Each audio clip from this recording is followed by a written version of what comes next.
Président. Donc, je vais vous présenter notre travail au Parc national de Goureya, qui consiste à la sensibilisation et l'éducation environnementale au Parc national de Goureya. Le Parc national de Goureya est une réserve naturelle d'une grande valeur, considéré comme un parc urbain vu sa situation limitrophe de la ville de Bijaya. Il consiste de ce fait un lieu de villégiature pour la population locale. Pour accomplir sa mission de conservation et de préservation de la nature, le Parc national de Goureya consacre une grande partie de ses activités à la sensibilisation et l'éducation environnementale du grand public. Car ce volet reste l'unique garantie pour protéger les espaces naturels de toute forme de dégradation. L'éducation environnementale se divise en 3 catégories. L'éducation au sujet de l'environnement, son objectif principal, c'est d'acquérir des connaissances sur l'environnement. L'éducation pour l'environnement, son objectif, c'est de changer les comportements, adopter des gestes favorables, transformer les pratiques sociales à partir d'investigations et de choix collectifs. Et troisièmement, c'est l'éducation par et dans l'environnement. Son objectif, c'est de construire un lien solide entre les personnes et leur environnement. Les partenaires du parc, le parc travaille avec les administrations qui font partie du conseil scientifique, du conseil d'orientation du parc, avec les universités, avec les associations qui ouvrent dans le domaine de l'environnement et la protection de la nature, avec les clubs de la nature et aussi les établissements scolaires primaires et moyens et lycées de la wilaya de Bijaya. Il travaille aussi avec les clubs verts des établissements scolaires et des maisons de jeunes. Le parc a plusieurs objectifs. On va vous citer quelques objectifs. Donc, élaborer un programme de sensibilisation, communication et éducation environnementale. Mise en place d'un réseau d'éducation environnementale avec nos partenaires, les administrations et les associations. Faire découvrir l'environnement aux écoliers et étudiants, ce qui va leur permettre de se situer dans cet environnement et comprendre leur place dans ce monde et devenir des adultes responsables.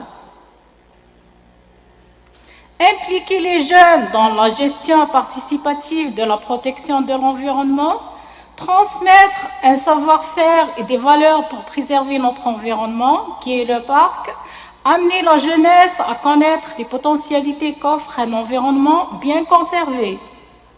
Et enfin, contribution de la population riveraine à l'accueil et à la sensibilisation des usagers et valorisation des produits de terroir. Donc, les destinataires de l'éducation à l'environnement au Parc national de Goureya sont les enfants et les adultes, les habitants du territoire, veut dire les habitants du Parc national de Goureya, et les touristes et visiteurs.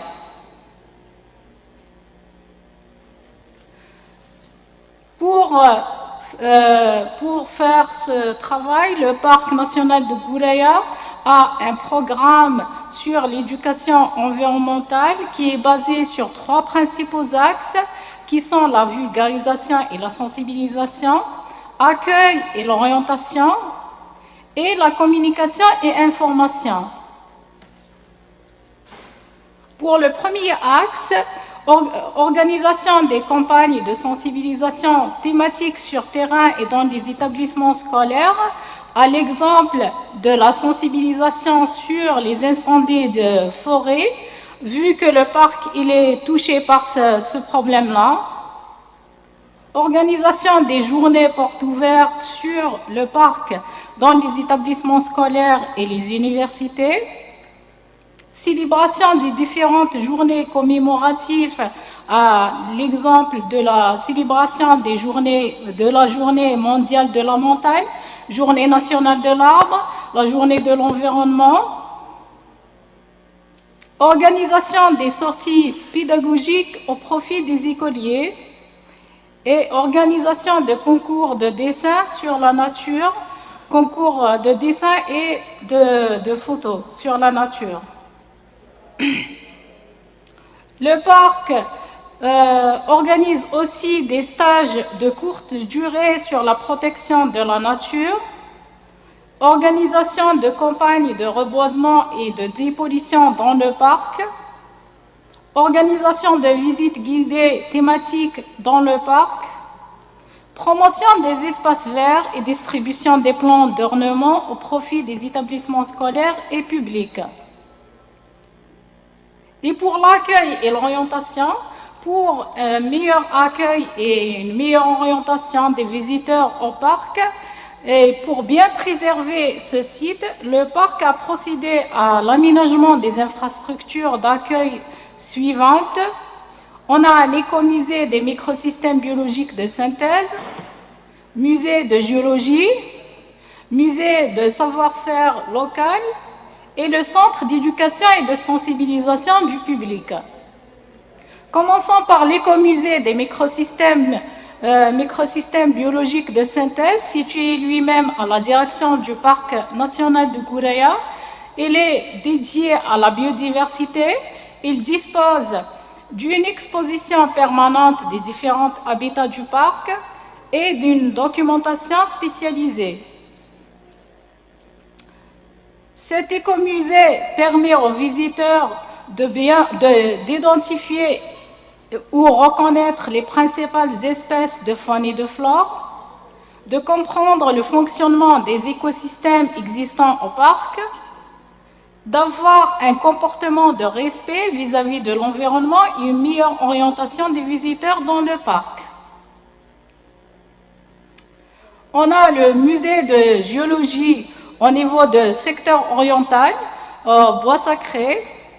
C'est un outil scientifique, culturel et pédagogique qui permet au grand public de découvrir l'univers de la nature et des sciences. Il dispose d'une collection de roches riches et variées et d'une bibliothèque qui renferme plusieurs ouvrages spécialisés dans la géologie. Ce musée est subdivisé en 3 volets. On a un volet de géologie générale qui permet aux étudiants et aux écoliers de connaître les différents types de roches, un volet de géologie de l'Algérie et d'identifier et reconnaître les principales roches de l'Algérie, et un volet de géologie locale, veut dire de la région de Bijaya.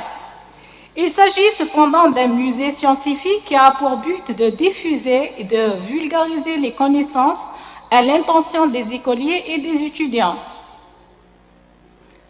On a aussi le centre d'éducation et de sensibilisation du public au niveau du lac Misaya, situé au centre-ville de Bijaya.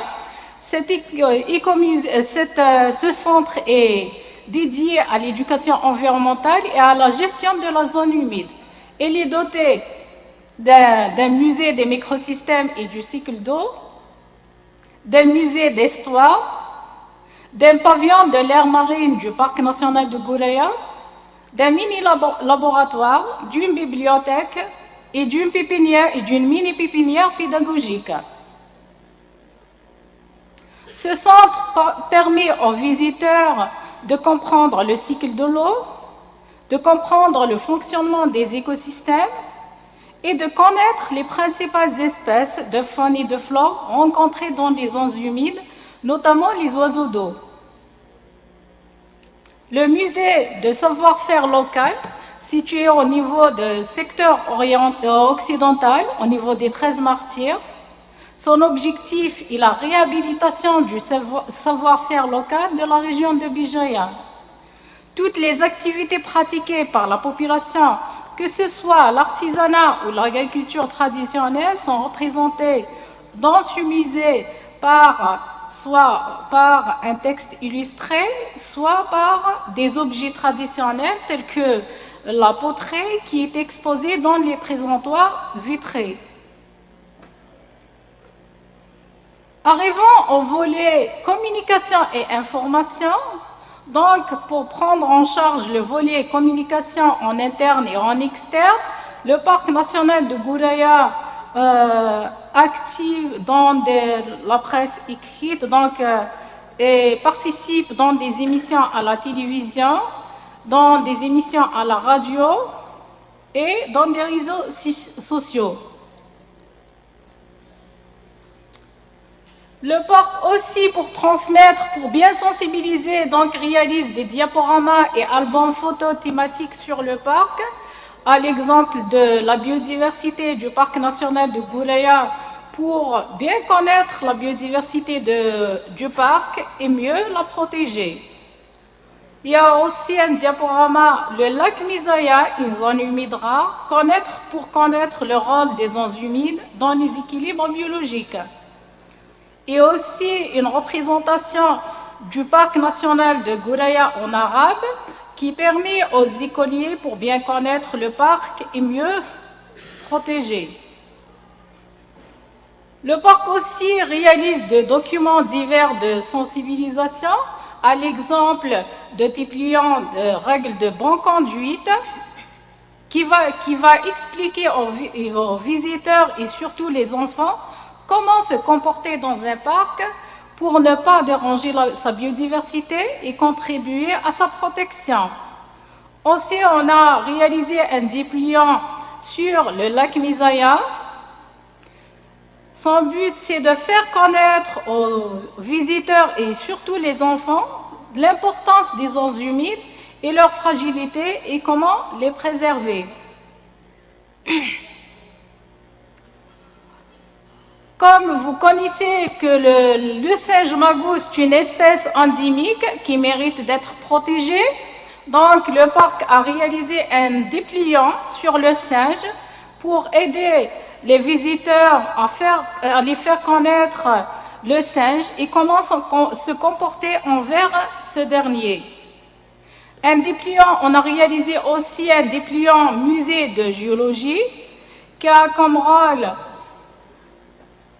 qui permet aux jeunes de découvrir l'univers de la géologie en développant chez eux le goût de l'observation et la nécessité de la protection. Le parc a réalisé aussi des documents thématiques sur le PNG. Il a réalisé plusieurs mini-guides, à l'exemple des guides des mammifères, des insectes, des oiseaux.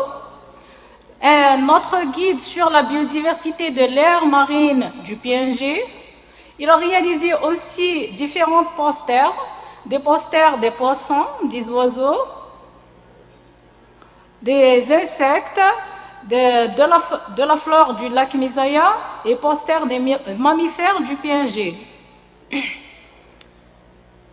Ces documents sont une source importante de renseignements et d'inspiration pédagogique, ont comme but de conserver, valoriser et surtout faire connaître aux visiteurs le patrimoine naturel et d'en prendre conscience pour sa préservation.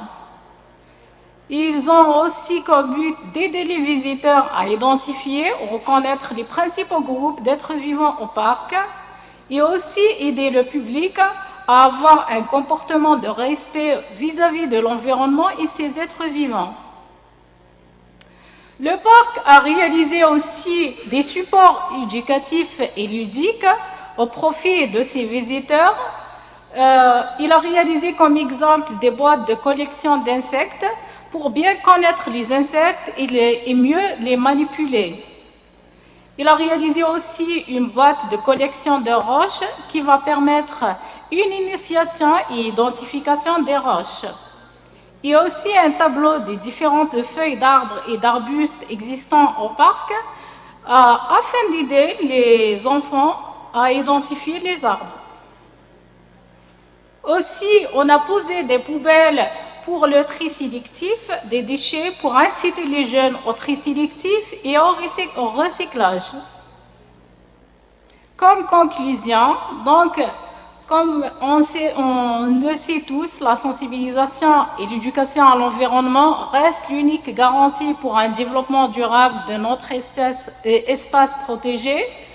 Donc, la population riveraine du PNG est la plus liée et concernée par les problèmes de la nature au parc. Ces populations doivent être sensibilisées sur les méfaits causés à la nature par les actions anthropiques, à l'exemple des coupes anarchiques des arbres et les incendies. Ces riverains qui directement ou indirectement vivent de l'espace naturel doivent être sensibilisés pour qu'ils considèrent la conservation de la nature comme un capital vital à préserver. Non seulement il les fait vivre, mais aussi sa disparition risque d'entraîner un déséquilibre d'une manière irréversible des écosystèmes du parc. Et pour terminer, on va vous présenter ce proverbe africain qui dit « Si vous avez un projet à 1 an, plantez une graine. Si vous avez un projet à 10 ans, plantez un arbre. Et si vous avez un projet pour une vie, éduquez un enfant. » Et merci pour votre attention.